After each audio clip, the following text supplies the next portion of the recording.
Hey, good evening, fam. Good evening. Happy Sunday to everybody. Happy Sunday. Hey, listen. Today, just finished doing my workshop and just having conversations, right, with people that was on the call. And I remember one of them said, "I saw your flyer, right? And it's saying that you put up about 30% of what you make, right? Obviously, they're saying, well, how's that possible and things like that again, right? And I'm like, well, a lot of it is, obviously income driven. You got to get to a point where you're making really, really good income to be able to do that sometimes. But I don't really think so. I think you can still do it even if you're making 50, 60, 70 grand a year, right? It's just a mindset. But um, the other side too, because I remember probably a couple of years ago, I was watching a podcast, I believe, with Grant Cardone, where he mentioned this, and then somebody else said something else different based on what I'm doing right now. But Grant Cardone mentioned like you're selfish if you're making less than 600 grand a year, right? And it sounded crazy when he said it. Like, yo, what is he talking about, right? I just thought that was a clickbait type of situation. But as the more and more he was talking about it, the more and more it makes sense because he's like, if your income is low, and you stay there, with a low income, right? That it's only so much you can do to help other people. Then I remember, and I forget this guy's name that said the average person in America is probably only saving like 5 to 7% of what they make. Like these are selfish people, right? And his reason behind that was if you're only saving that, and we're talking about long-term savings, what we mean, that means you're only saving for yourself. You're not even concerned about if your children will need you at some point in the future. You're not concerned about if your parents will need you at some point in the future.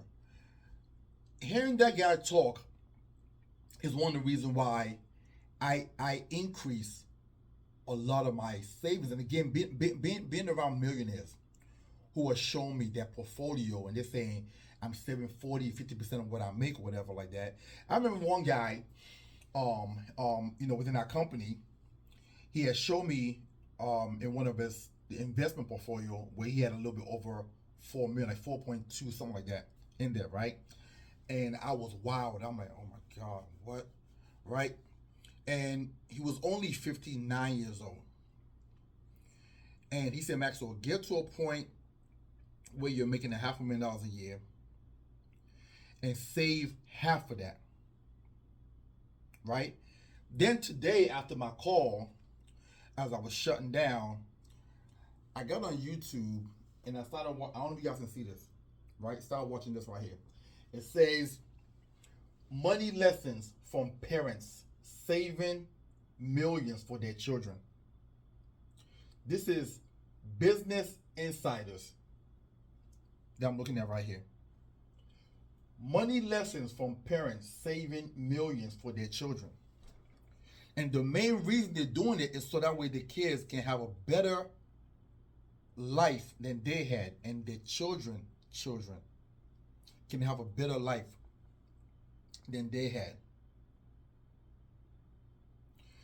And I know I've had conversations with people who, in watching this, I think and I'm gonna post this later on my life. It's give me a second, guys. not necessarily easy. Give me a second, guys.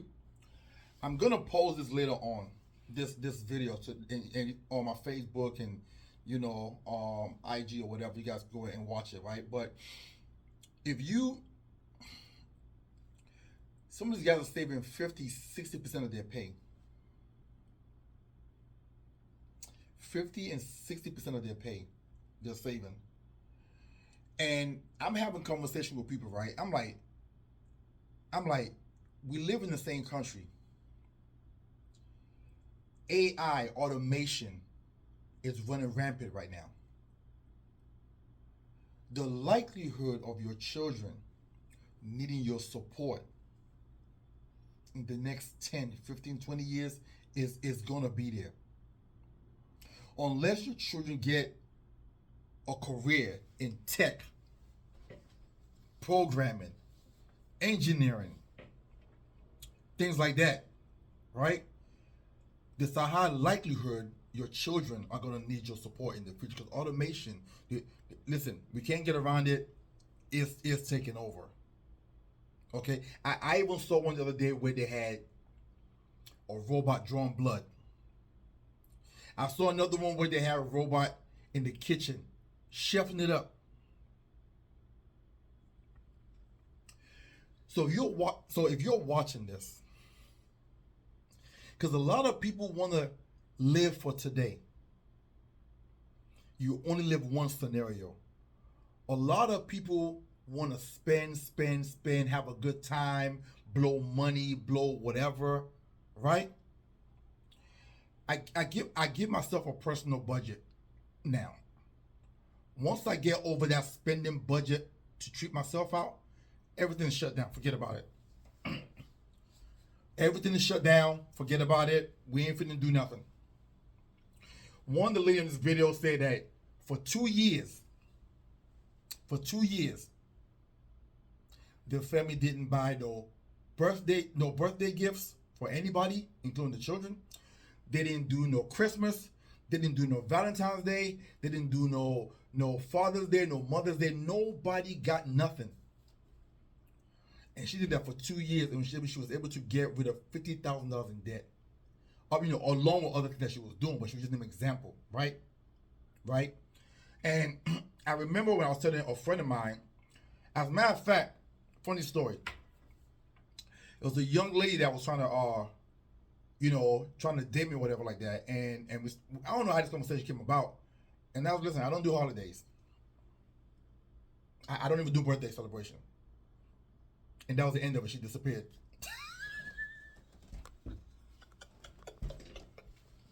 You understand? Because she want those things. She like I don't understand what it is about America that they structure and design everything to take money out of your pocket.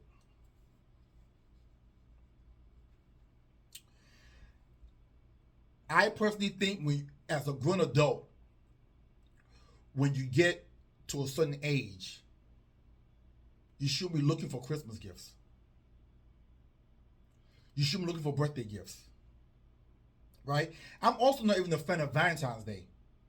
Because every day is Valentine's Day. But when you got to take one day out where you got to spend an astronomical amount of money as a grown adult, it's crazy. But this is what separates the wealthy from the poor people. Wealthy make harsh decisions. As a matter of fact, this guy right here, y'all can see this guy right here. He said, if whatever you're saving every month doesn't hurt you, you're not saving no money. He saves 60% of what he made. 60. He says, and by the way, he's a multimillionaire now. Okay? Retired now. Okay? And in his late 30s. Right? And he could do whatever he want to do now with him and his wife and the kids. Okay? Most of us will end up working forever. Most of us will end up working until we die. Right? Because we choose to have fun now and delay savings for later.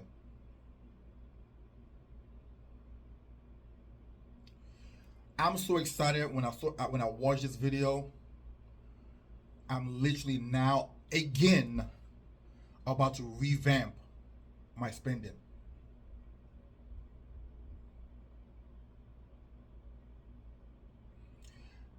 I went out of budget this weekend because my team, the San Antonio Spurs, is the playoffs. Some of you guys know me. I love basketball, and my team is in the playoffs. The Western Conference Finals. They won yesterday. I mean, I was excited. I was excited. I did too much yesterday. I went over budget. See, but this is how quickly, you know what I'm saying, it's easy for you to spend money because you're happy, you're excited, and swiping, swiping, swiping, swiping without thinking about it. And the next morning you wake up, you're like, yo, I spent $500 last night. Yo.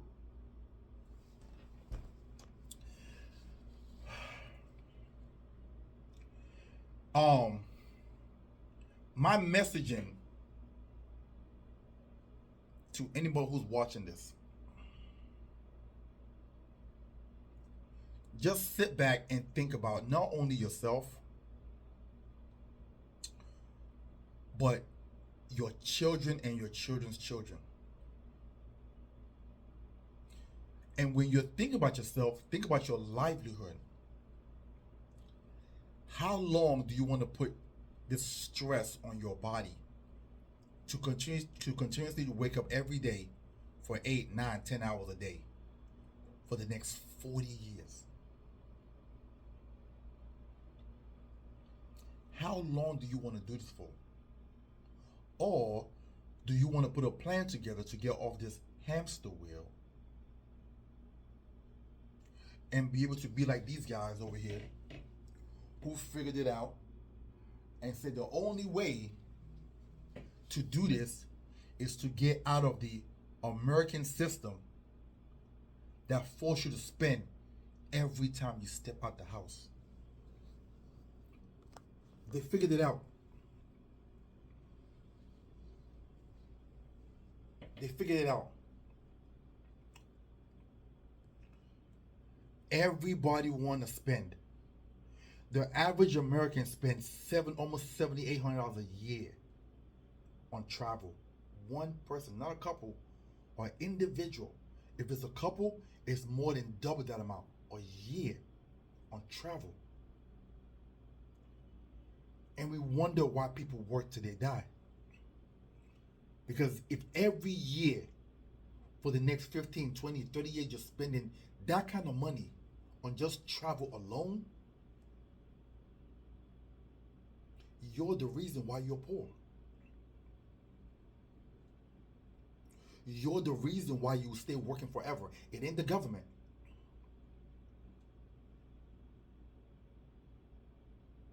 If every month you're spending $400 to $600 on brunches and happy hour every month, you're the reason why you're poor.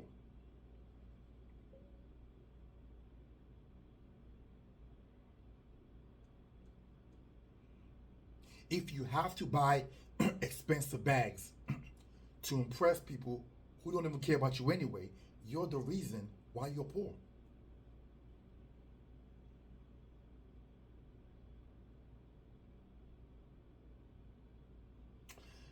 I want to take a moment because I had a great conversation on the call today.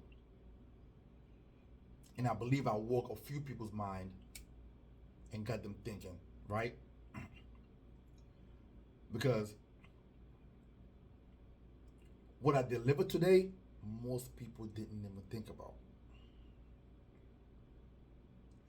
When I broke down as to what I had to cut out to be able to comfortably put away what I'm doing every single month, still uncomfortable because the lifestyle that I'm accustomed to, I can no longer do that anymore.